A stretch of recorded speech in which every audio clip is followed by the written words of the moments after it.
Yesterday, Russian forces left Izium, their main stronghold in northeast Ukraine. This happened as a result of the breakthrough of one of the main front lines by Ukrainian forces in the Kharkiv region. Ukraine's President Volodymyr Zelensky points out that this is Moscow's greatest defeat since Russian troops were pushed out of Kiev in March.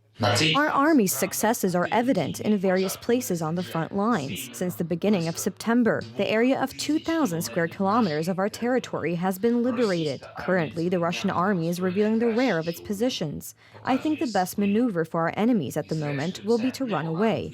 I emphasize, there is no place for the occupiers in Ukraine, and there will never be. In response to the Ukrainian counteroffensive on the southern axis, Russian forces are still carrying out massive shelling at Ukrainian localities in the Kherson and Zaporizhia oblasts. At least 14 people were injured on Friday in the Russian bombing carried out on the center of Kharkiv. Russians are crazy to think there is an army here. There are neither our soldiers nor military facilities here. There are kids here. This nonsense is a cover that the Russians invented to destroy our education system and our future. I don't see any other reason. Yesterday, the Russian command staff confirmed that it was withdrawing its forces from the cities of Balaklia and Izium. Cities are key points on the supply route of Russian military equipment.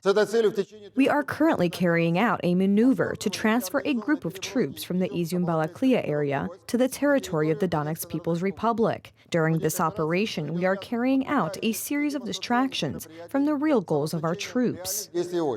According to experts, the Ukrainians are in a better strategic position. The condition of the roads on the Ukrainian side makes it possible to efficiently relocate machinery and equipment along the entire front line. Meanwhile, there are many rivers and streams in the hinterland of the Russian forces that make maneuvers difficult. Russians began to move the troops in a chaotic manner.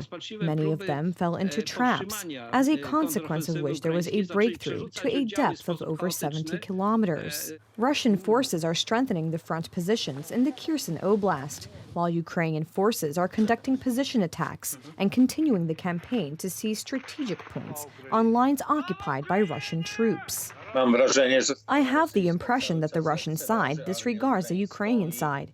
Chaos reigns in the Russian army. Reconnaissance activities that can be carried out with the use of drones, satellites, or aviation are neglected. The front line in Ukraine stretches along a line of over 8,000 kilometers, almost as much as the eastern border of Poland.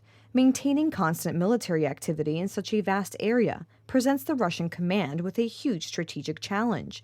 The Ukrainians are making good use of this by attacking the enemy's weakened positions. A number of towns have been recaptured.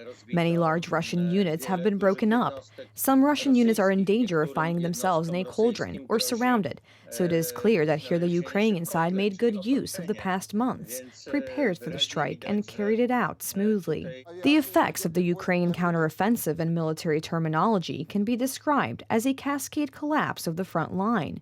This means that all three enemy fortification lines have been broken. Ukrainian Foreign Minister Dmytro Kuleba is optimistic about the further course of the war. We have shown that we can defeat the Russian army. We are doing this thanks to the support of our partners. I repeat again, the more weapons we receive, the sooner this war will end. This will allow all of us to focus on new disputes. During yesterday's conference in Kiev, German Foreign Minister Annalena Baerbock, in an interview with Ukrainian Foreign Minister Dmitry Kuleba, confirmed that German military support would be transferred to Kiev for as long as necessary. Subsequent deliveries of equipment to the front may accelerate the prospect of ending the war in Ukraine.